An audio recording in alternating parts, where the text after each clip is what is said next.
Vera's POV. Pareho silang humihingal at kinakapos sa paghinga na sandaling maghiwalay ang labi nila upang sumagap ng hangin. Simula ngayon akin ka na. At akin ka lang, Alexis. Pikit mata siyang tumango kahit labag sa loob niya. Nang banggitin Alexander ang pangalang di naman sa kanya. Nahinto lang siya sa pag-isip na negatibo nang muli na namang sakupin ni Alexander ang kanyang labi. Sa pagkakataong to mas naging malalim. Pakiramdam niyang nangangapal na ang labi niya nang tigilan siya ni Alexander sa paghagkan. Ngunit hindi pa man siya nakakabawi nang iwan nito ang kanyang labi, muli siyang napasinghap nang bumaba naman ang labi nito sa kanyang balikat. Di siya makapaniwala na pinahihintulutan niyang lalaki na gawin nito ang nais itong walang pagtutol mula sa kanya. Na magsimulang maglakbay at tumaplos ang palad nito sa katawan niya, nilusob siya ng kakaibang pakiramdam. Kilabot at pananabik na tayong kay Alexander niya lang naramdaman. Hanggang sa mga sumunod na sandali, natagpuan niya ang kanyang sarili sa gitna ng kama habang nasa harapan niyang lalaking hindi niya inakalang makakahagkan niya. Makakatabi niya sa kama at makakaparehan niya sa ganitong pagkakataon. At nang muling magtamang kanilang mga mata, nakita niyang kistap ng pagmamalaki sa sulok ng mga mata nito bago muling umisi, tsaka siya tinanong sa huling pagkakataon. Pwede na ba akong tumuloy? Napabuntong hininga siya. Game over. Yes, it is already a game over for Vera. Dahil simula nang tumugon siya sa hagkan ni Alexander, alam niya, wala na siyang pag-asang makaahon pa.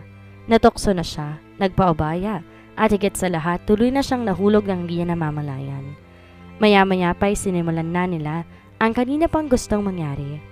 Bahagyang natigilan si Alexander at pilit siyang tinitigan. Alexis! Halos pabalong nitong sabi at tinaplos ang mukha niya. Hey, I'm sorry, hindi ko alam. Nakagat na ang ibabang labi niya para pigilan ang pagsigaw dahil sa kirot na lumulukob sa kanya. Try to relax. Don't worry, magiging mahinahon ako. Peste. Yun na yata ang pinakamalalang scam na salitang narinig niya. Nagsimulang gumalaw si Alexander nang mabagal, pero hindi yun nakatulong. She could no longer hide the pain. Should I stop? Humihingal at tila nahihirapan ding tanong ni Alexander. Or should I keep going? Alexander is asking if he should stop, ngunit ang kanyang kasanggay nagpapahirap sa kanya. Anong mangyayari at mapapala niya kung patitigilin niya pa to? Samantalang eto nga't nakapunta na sa entrance ang kasangga niya. Kahit napapangiwi sa sakit, dinilat ni Vera ang mga mata upang salubungin ang tingin ni Alexander sa kanya bago sumagot. Kung balak mo rin naman palang huminto, bakit tinuloy mo pa? Kanina pa sana nung di mo pa tinuloy ang kasangga mo. At di ko pa naramdaman na makabuwis buhay na sakit, peste ka. Pero nang dahil sa pagmamatapang niya at pagsinghal dito, tuluyan na ngang pinaranas sa kanya ni Alexander ang di niya malilimutang kalamidad. Pero nang dahil sa pagmamatapang niya at pagsinghal dito, tuluyan nang pinaranas ito sa kanya. Saglit na natigilan si Alexander sa sinabi nito, pero pagkatapos nun ngumisi ito. Kung gayon, dediretso na ako. At sa pagkakataong to'y wala ng atrasan. Anito? Alexander! Paos niyang tawag sa pangalan nito habang mariing nakakapit sa balikat nito. Masakit ba talaga sa umpisa? I'm sorry. I don't know how to... Peste ka? Ituloy mo na nang matapos na. Putol niya sa nais pa nitong sabihin. Nakita niyang napapalanok si Alexander at nagtatangis ang panga habang titig na titig sa kanya. Hindi ko maatim na hindi ka pasayahin dahil gusto kong maramdaman mo kung ano ang nararamdaman ko ngayon. So baby, tiisin mo lang saglit at pinapangako ko sa'yo. Pagkatapos ito, hahanap-hanapin mo na ako. Matapos itong sabihin ng mga katagang iyon, unti-unting bumilis ang paggalaw nito sa kanya. Sa una napapakapit pa siya sa sakit, ngunit sa pangalawa, pangatlo, at sa hindi niya na mabilang na paggalaw nito, pangalan na ni Alexander ang sinisigaw niya. Ni hindi na nila namalayan ng oras, pareho silang naging magilas at pananabik sa isa't isa. Makailang ulit nilang naabot ang sukdulan ng kaligayahan at muling inaabot pa ang pinakamataas ng paulit-ulit at walang kapaguran. Halos papawala ng araw sa pinagkukublian nito nang tuluyang gupuin ng pagod at antok si Vera. Ngunit di tulad ng dati na laging masama ang loob at pangit ang mood niya. Ngayon, gumuhit ang ngiti sa kanyang labi bago niya ipinikit ang kanyang mga mata. Alexander's POV. Kanina pa gising si Alexander at halos 10 minuto nang nakatitig sa mukha ng tulog niyang asawa. Bagamat masaya siya sa kaalamang siya ang nakauna dito, di niya pa rin maiwasang mag-isip. Di niya maiwasang isipin ko anong ibig sabihin ng text na nabasa niya sa cellphone ni Alexis dati galing sa kaibigan niya. Kung ganun lang kadali sa iyong kalimutan ang gabing pinagsaluhan natin, sa akin ay hindi. Birhen ka pa at hindi mabubura ng ligo lang ang kaalamang may nangyari sa atin at ako nakauna sa iyo, Alexis. At pangako, hahanapin kita saan mang sulok ng mundo ka pa magtago. Marahas siyang umiling. Pilit binubura ang kaalamang yon sa kanyang isipan. Ngayon niya patunayan na siya ang nauna sa kanyang asawa. Patunay din doon ang pulang mancha sa kobre kama. Pero kung ganun, nagsisiyungaling ba ang kaibigan niya? May itinatago ba si Alexis sa kanya? Pinakatitigan niya ang maamong mukha ni Alexis na kahit sa pagtulog napakaganda pa rin. Magulo ang buhok nitong nakabulkag sa unan at bahagyang nakaawang ang natural at mapula nitong labi. Habang pinagmamasdan niya ito, kumakabog ng malakas ang kanyang puso. Di naman to ganito dati. Di ganito ang nararamdaman niya tuwing mapapatitig siya sa kanyang asawa. Maya-maya pa'y dahan-dahang nagmulat ng mata si Alexis. Nagtatakang tumitig sa kanya. Anong oras na? Paos nitong tanong sa kanya. Nakaramdam na naman siya ng init sa katawan na mabilis bumalot sa kanya. Hindi siya ganito dati.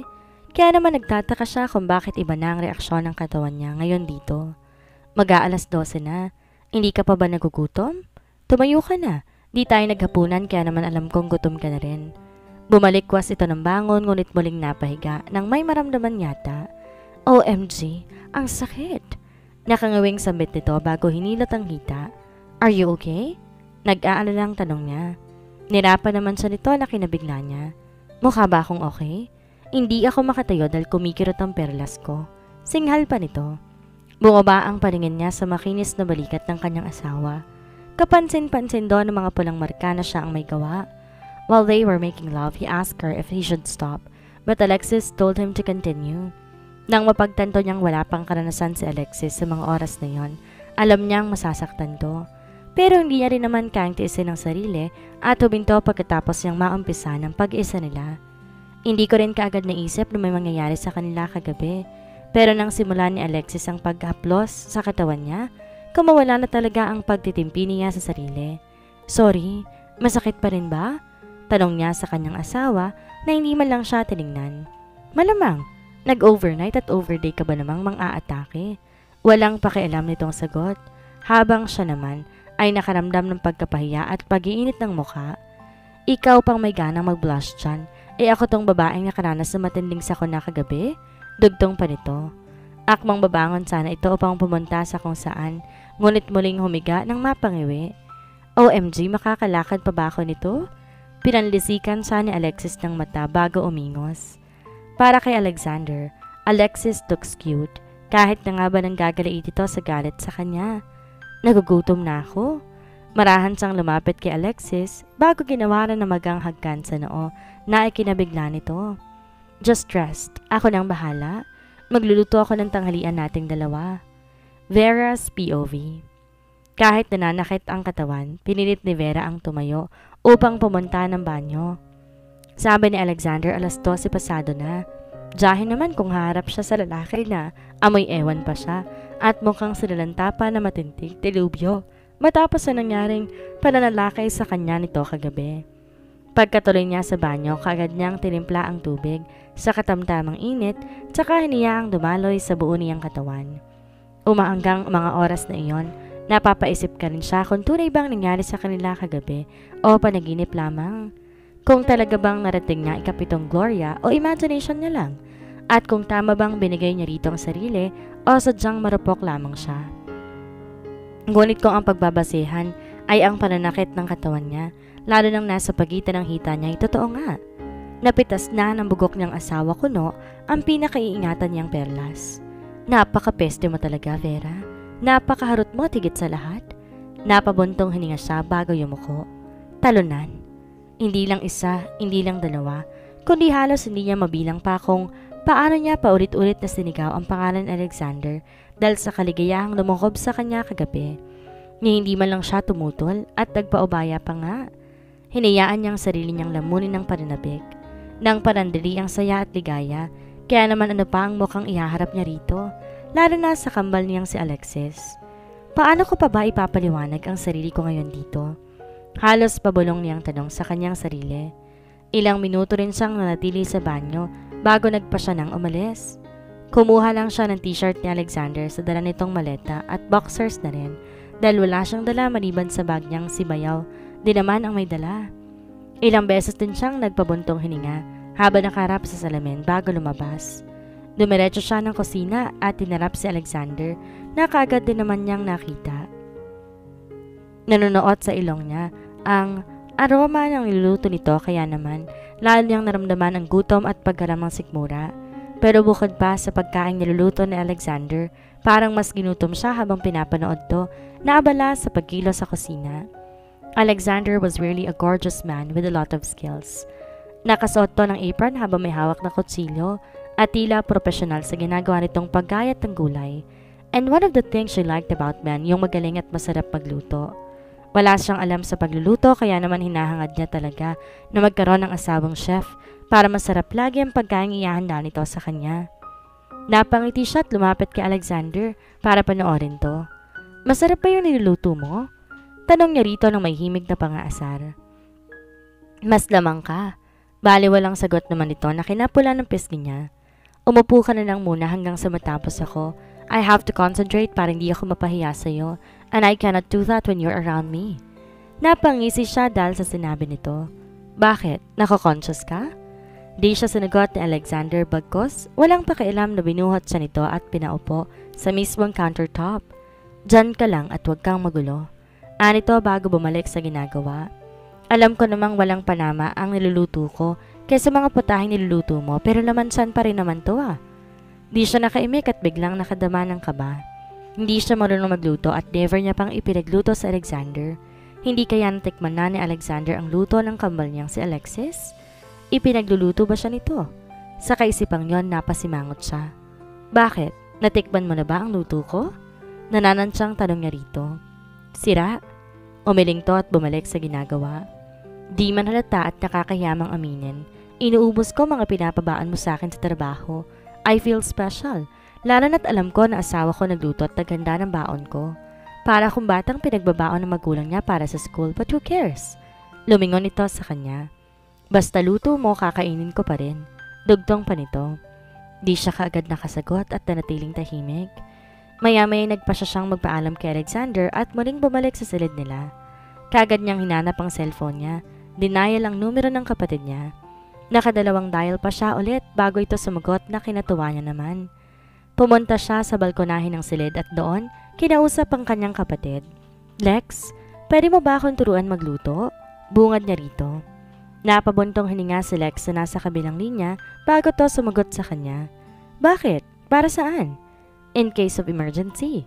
Aniya at napangiwi. Ipinagluluto mo ba si Alexander? Nasabi niya kasi sa akin baka kasi bigla niyang hilingin ipagluto ko siya. You know that I don't know how to cook, right? Tumikim naman si Lex sa kabilang linya.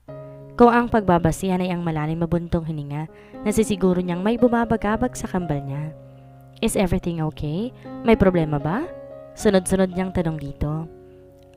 Vera, kasi I need money. Anito na kinabigla niya. Di basta-basta nagsasabi ang kambal niya sa kanya, lalo na kung usaping pera. Mas mautak kasi si Lex at mas mahigpit sa pera. Sa kanilang dalawa, si Lex ang higit na masinop at siya ang waldas ng waldas. Kaya naman pinagtataka niya ngayon kung ba't nangangailangan to ng pera. Bakit? Wala ka bang pera? Saan mo gagamitin? I can give you money pero sabihin mo kung para saan. Pagdademand niya rito. Na-scam kasi ako 10 milyon ang nawala. What the? Mulalas niya dahilan para matigilan si Lex sa kabilang linya. Ano bang ginagawa mo, Lex? Sabihin mo nga sa akin, nasan ka ba talaga? Anong pinagkakabalahan mo? Saan mo nakuha yung 10 milyon na yan? Sunod-sunod niyang tanong dito. Pabalik-balik na rin siya sa balkonahin ng silid nila dahil sa namumuong tensyon sa puso niya. Sa mga oras ito may kutob siyang may ginagawang kababalaghan ang kapatid niya. Pumasok din sa isip niya mga sinabi at parating na Alexander sa kanya. Niloloko lang ito ng kapatid niya. May kinalaman kaya roon ang pera at ang kumpanya? Magtapat ka nga sa akin, Lex. Maya-maya isambit niya sa kapatid. Alam mo ba ang tungkol sa pagbibenta ni Daddy sa kumpanya? May alam ka ba doon? Nasabi kasi ni Alexander yung That's a lie. Sabi ko naman sa'yo, huwag kang maniniwala sa mga sinasabi sa'yo ni Alexander, diba? Sa akin ka makinig. Anitong nagpatigil sa kanya. Napatango siya kahit di naman siya nito nakikita. May gaganapin na ilegal na subastahan sa sunod na buwan sa Florida. Tinatawag ng mga malalaking businessman yan na black market. Maraming ibebenta ron at marami ring pupuntang malalaking tao para magbenta at bumili. Kailangan ko ng malaking pera para bilhin ang dati nating kumpanya, Vera, ang Santiago Tech. Natigilan siya. Sa pagkakaalam niya, wala na sa kamay nila ang kanilang kumpanya dahil binili na to ng mga Gafford. Yun kaya ang dahilan kung bakit inaakasahan ni Alexander na manlolokong kapatid niya? Pero bakit umaakto si Lex na walang alam? Inabig niyang sarili bago pikit matang nagtanong sa kanyang kapatid. How much? Nahihiyaman sinabi ni Lex kung magkano ang kailangan nito. Ganun man handa siya ibigay dito ang anumang kahilingan nito dahil alam niyang kailangan nito. Wag lang sana maging tama ang kutob niya dahil hindi niya ito mapapatawad sakali mang lokohin siya ng sarili niyang kapatid. Ibigay mo sa akin ang bank account mo. I will wire some money to you. Baliwalang saan niya. Nagpapasalamat naman ang kapatid niya sa kanya at sinabi, iti-text na lang sa kanya ang bank account nito. Nang i-off niya ang cellphone at takmang sasandal sa poste ng balkonahe, natigilan siya na marinig ang bariton ng boses sa kanyang likuran. Sinong kausap mo? Nagtatanong ang kulay asul ng mga mata ni Alexander habang mariing nakatitig sa kanya. Naturala siya sa kinatatayuan niya nang marinig ang boses ni Alexander. Kanina pa ba ito roon? Bakit di niya man lamang napansin? Bakit di niya narinig ang paglapit nito? Narinig niya kayang pinag-uusapan nila ni Lex? Kinakabahan siyang humarap dito at napatitig sa mukha nito. Sinong kausap mo? Muli nitong tanong sa kanya. Kasi wala siyang mahagilap tamang sasabihin dito. Naging inipsip siya ng kasinungaling ang isasagot niya sa tanong nito. Wala, why would you wire some money to her bank account? Lumapit to sa kanya at nagtataka. Kung hindi ako nagkamali ng dinig, ang kausap mo'y babae, tama ba? Nanuri na ang tingin ni Alexander sa kanya sa pagkakataong ito. At paano mo gagawin yon? Wala ka namang pera. Naparunok siya at hindi kayang salubungin ang mapanuring titig nito sa kanya. At paano mo gagawin yon? Wala yon. Nagkamali ka lang siguro ng pagkakarinig? Really? Anitong di naniniwala sa sinasabi niya. Nagkamali nga lang ba ako ng dinig? Doubt filled his blue eyes. Oh! Kinakabahang sagot niya bago tumalikod upang iwasan ito. Muli siyang bumalik ng silid nila at tumiga sa kama. Nagpanggap na tulog bago nagtalukbong. Sa pagkakataong to'y wala siyang lusot kay Alexander, kaya naman mas mabuti pang manahimik at wag itong sagutin para iwas ang gulo. Ngunit nang maramdaman niyang lumundo ang kama at ang paghawak na Alexander sa balikat niya, tila naman natigilan siya sa kanyang hinihigaan. Utang na loob, wag mo akong tatanungin. Tantaran mo ko kahit ngayon lang. Impit niyang panalangin sa kanyang isip. Alexis, humarap ka sa akin. Anitong pilit na hinihila ang kumot na nakatalokbong sa kanya.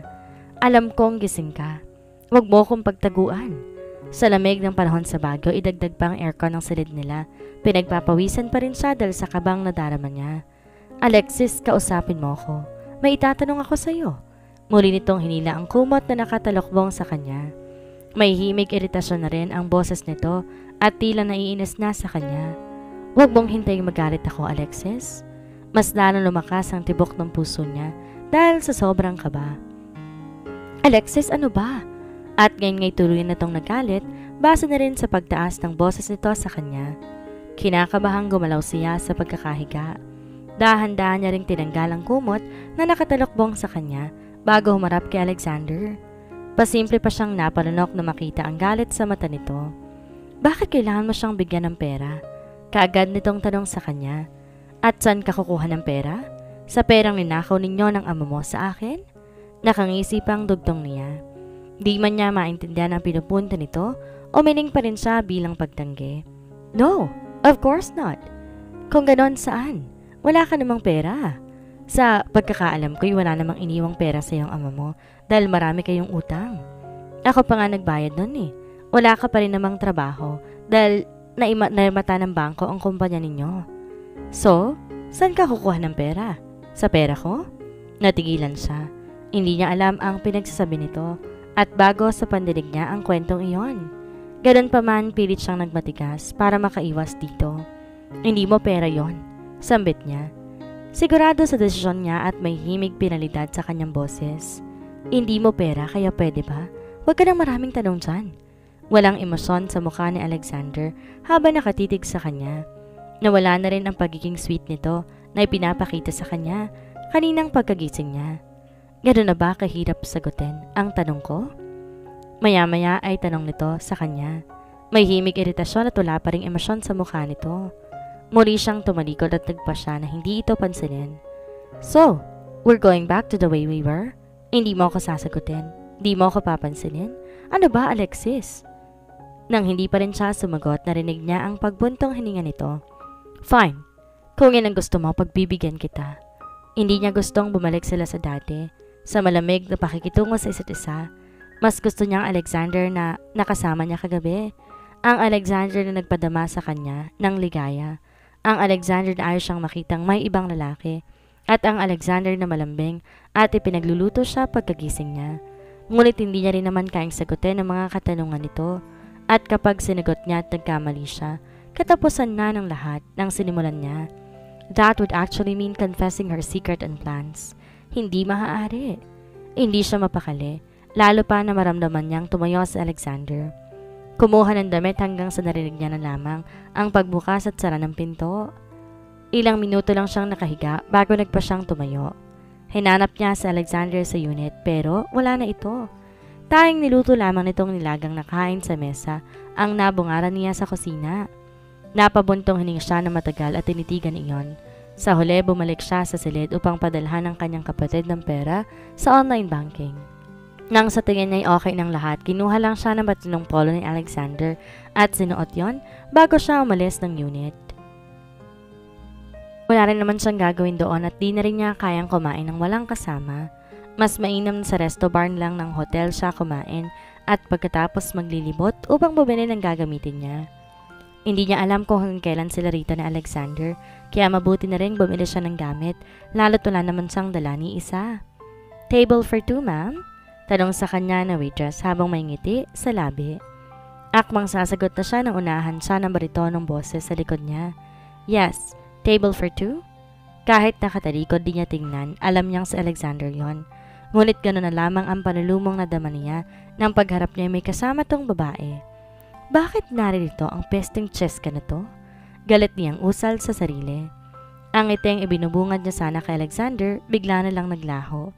Gano'n na lamang din ang parinikip ng puso niya. She felt like her heart had been stomped on.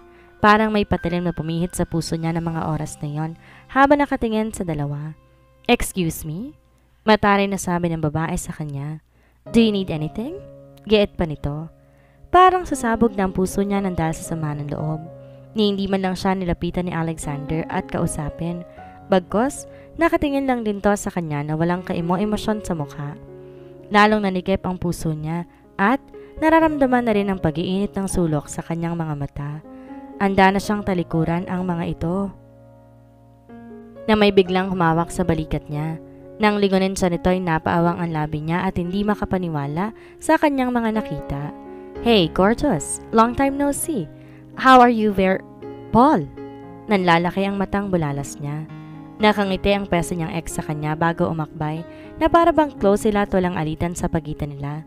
Naakala yata nito'y limot niya na ang kalokohan na ginawa nito sa kanya. Pati na rin ang pinost ito sa social media nito patungkol sa kanya.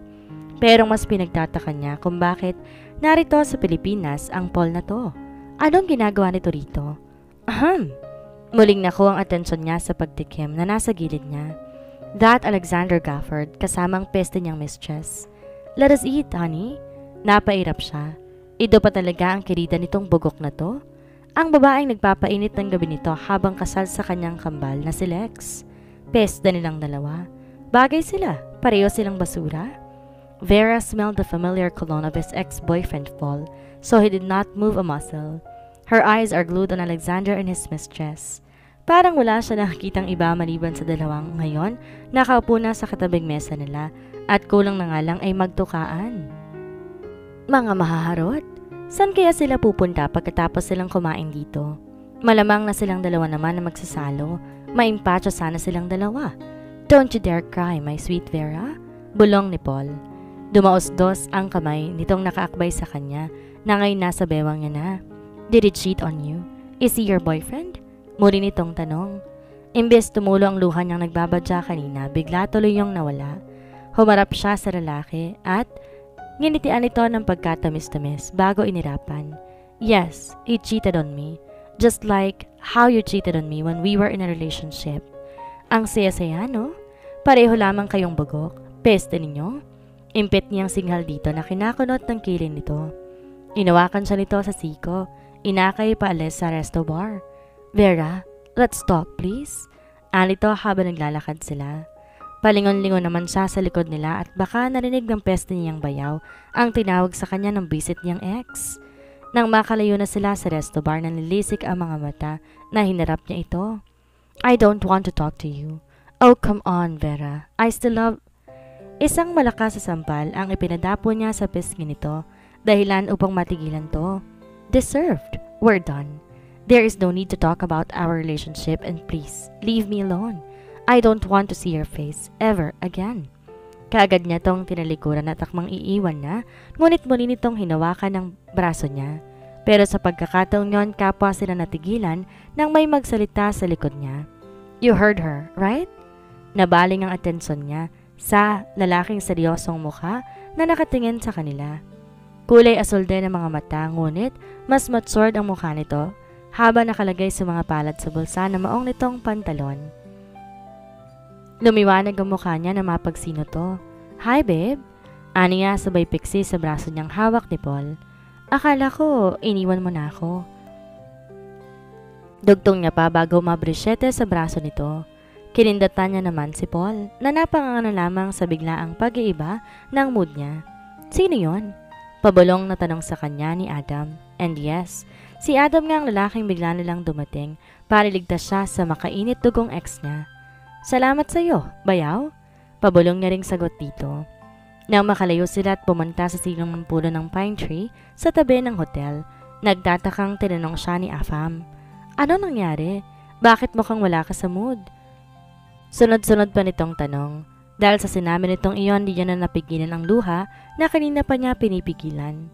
Tuloy na yung bumagsak sa pagkakataong to sa harap pa mismo ni Adam, ang nakatatandang kapatid ni Alexander. Sa kagustuhan niyang itago ang luha, walang pakialam na nilagay niya ang mukha niya sa balikat ni Adam. Doon niya ibinuhos ang luhang kanina pa niya pinipigilan. Ang sama ng loob at paninikip ng dibdib niya sa puso sa lantarang pamababae ni Alexander. Adam instantly wrapped his arms around her waist. Don't cry, bulong nito sa kanya kaya hinagod niya ang likod niya. Bumalik na tayo sa loob. May pan-reserve pa naman akong table. Di pa ako kumain simula kagabi. Giit pa nito. Nabaling naman ang konsensya niya kahit papaano. Okay ka na ba? Halika na. Tinapik nito ang balikat niya at bahagya siyang inilayo sa balikat nito. Basa na ang damit mo. Baka isipin na nakakakita sa atin dito. Pinapaiyak kita. Suminghot-singhot na nagtaas siya ng mukha upang matingnan si Adam. Naiiling naman na pinunasan nito ang luha niya sa pisngi. Stop crying. He sighed deeply. Your tears are starting to irritate me. Ano ba kasing nangyari? Hindi siya nahihiya kay Adam dahil kahit papaano tinuturing niya itong kaibigan at magkasundo rin naman sila kahit sa maikling panahon pa lang silang nagkakasama. Sorry. Aniya nang medyo kalmado na siya. That's okay. Sagot naman ito at inakbayan siya bago hinila papunta ulit sa resto bar. Kumain na muna tayo. Baka mawalan ako ng malay dahil sa gutom. Ayaw niyang mapag-isa lalo na ngayon sa gantong sitwasyon na para bang dinudurog ang puso niya dahil sa inis na nadarama. Kaya naman wala na siyang ibang nagawa kundi ang sumama kay Adam nang hilahin siya nito. Nang makatuloy sila sa resto bar, naroon pa rin si Alexander, pati na rin ang babae nito. Kung di siya nagkakamali, yon si Cheska, ang maharot nitong babae. Napatingin si Alexander sa kanya pero inirapan niya lamang. Inila naman siya ni Adam sa mesang banda sa likod ng dalawa. May 3 mesa ang pagitan nila at may kasama rin si Adam, 2 lalaki sa mesa. Kaagad kumaway ang mga to na makita si Adam na gumante ng kaway. Hey, losers! Bati ni Adam sa dalawang lalaki na parehong nakangiti bago siya pinaghila ng upuan. Take a seat, Vera. Walang imik na umupo siya sa hinilang upuan ni Adam bago hinintay itong makaupo sa tabi niya. Nakatuon pa rin ang mga mata niya sa dalawang bugok na nasa harap niya kahit na nga ba nakatalikod ang mga ito at may iba pang customers sa pagitan ng mga mesa nila.